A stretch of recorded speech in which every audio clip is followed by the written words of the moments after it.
नमस्कार दोस्तों, मैं हूं अभिषेक और आज हम पढ़ेंगे पद परिचय। तो चलिए दोस्तों शुरू करते हैं। तो सबसे पहले हम लोग समझेंगे कि पद क्या होता है। वर्णों का सार्थक समूह शब्द कहलाता है, लेकिन जब उन्हीं शब्दों को विभक्तियों के साथ वाक्य में सम्मिलित किया जाता है तब वे शब्द पद कहलाते हैं। जैसे यहाँ शब्द के कुछ उदाहरण है, तो हम लोग इस शब्द को पद के रूप में लिख सकते हैं। जैसे राम पढ़ता है, उसने नई पुस्तक खरीदी, बच्चे खेल रहे हैं। अब हम लोग जानेंगे कि पद परिचय का मतलब क्या होता है। दरअसल पद परिचय का मतलब होता है पदों का विश्लेषण। वाक्य में प्रयुक्त पदों का व्याकरण संबंधी परिचय ही पद परिचय कहलाता है। किसी वाक्य में प्रयुक्त संज्ञा, सर्वनाम, विशेषण, क्रिया विशेषण, संबंध बोधक, समुच्चय बोधक या विस्मयादि बोधक जैसे शब्दों का जिस रूप में प्रयोग हुआ है उन्हें स्पष्ट करना ही पद परिचय है।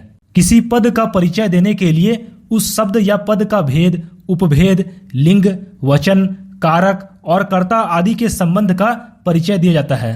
पद परिचय करते समय कुछ बातों का ध्यान रखा जाना बहुत जरूरी है। जैसे पहला, प्रत्येक पद को अलग अलग करना चाहिए। दूसरा, प्रत्येक पद का प्रकार बताना चाहिए। तीसरा, वाक्य में उसका दूसरे पदों से संबंध बताना चाहिए। और चौथा, वाक्य में उसका कार्य बताना चाहिए।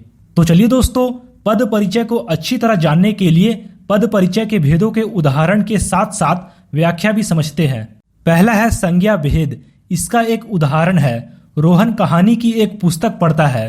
तो यहाँ पर रोहन जो है वो व्यक्तिवाचक संज्ञा है, पुल्लिंग है, एक वचन है और कर्ता कारक है। यहाँ पर कहानी की जो है वो भाववाचक संज्ञा है, पुल्लिंग है, एक वचन है और संबंध कारक है। और यहाँ पर पुस्तक जो है वो जातिवाचक संज्ञा है, स्त्रीलिंग है, एक वचन है और कर्म कारक है। दूसरा है सर्वनाम भेद।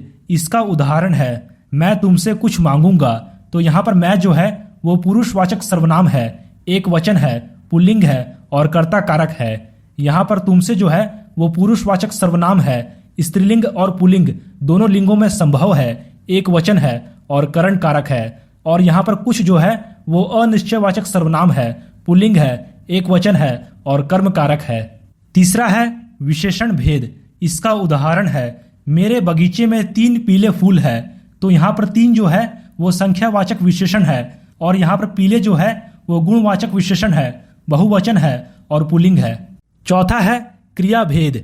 इसका उदाहरण है, जब वह स्टेशन पहुंचा तब गाड़ी चल रही थी। तो यहाँ पर पहुंचा जो है वो अकर्मक क्रिया है, सामान्य भूतकाल है, पुल्लिंग है, एक वचन है और कर्तृवाच्य है। और यहाँ पर चल रही थी जो है वो सकर्मक क्रिया है, अपूर्ण भूतकाल है, स्त्रीलिंग है, एक वचन है और कर्तृवाच्य है। पांचवा है क्रिया विशेषण भेद। इसका उदाहरण है, जब खाओ कम बोलो। तो यहाँ पर जब जो है वो कालवाचक क्रिया विशेषण है और यहाँ पर कम जो है वो परिमाणवाचक क्रिया विशेषण है। छठा है संबंध बोधक। इसका उदाहरण है, वह चिंता के मारे रो पड़ा। तो यहाँ पर के मारे जो है वो कारणवाचक संबंध बोधक अव्यय है। सातवां है समुच्चय बोधक भेद। इसका उदाहरण है, वह आई और मैं चला गया। तो यहाँ पर और जो है वो समुच्चय बोधक है। आठवां है विस्मयादि बोधक भाव। इसका उदाहरण है, आहा कितना सुंदर दृश्य है। तो यहाँ पर आह जो है वो विस्मयादि बोधक भाव है। नौवां है निपात। इसका उदाहरण है, रमेश ने ही मुझे डांटा। तो यहाँ पर ही जो है वो निपात है। इसी तरह पद परिचय के कुछ और भी उदाहरण है। जैसे निरंतर कार्य करने से ही सफलता मिलती है। तो यहाँ पर निरंतर जो है वो रीतिवाचक क्रिया विशेषण है। यहाँ पर कार्य करने जो है वो क्रिया है। यहाँ पर ही जो है वो निपात है और यहाँ पर मिलती है जो है वो क्रिया है, एक वचन है और स्त्रीलिंग है। काला घोड़ा तेज भागता है।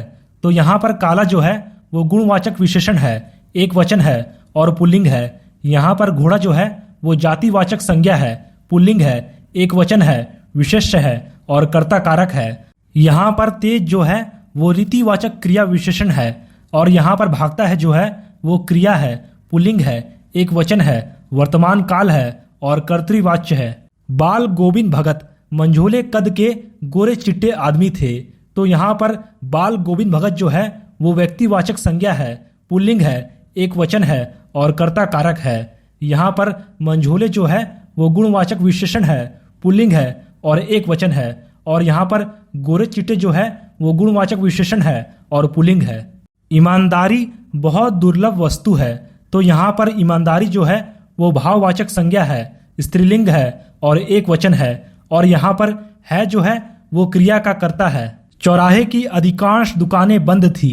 तो यहाँ पर अधिकांश जो है वो अनिश्चय संख्यावाचक विशेषण है और बहुवचन है। तो दोस्तों, इस वीडियो को लाइक और शेयर करके आप हमारा आत्मविश्वास बढ़ा सकते हैं और हमारे चैनल पर पहली बार आए हैं तो चैनल को सब्सक्राइब जरूर करें। धन्यवाद।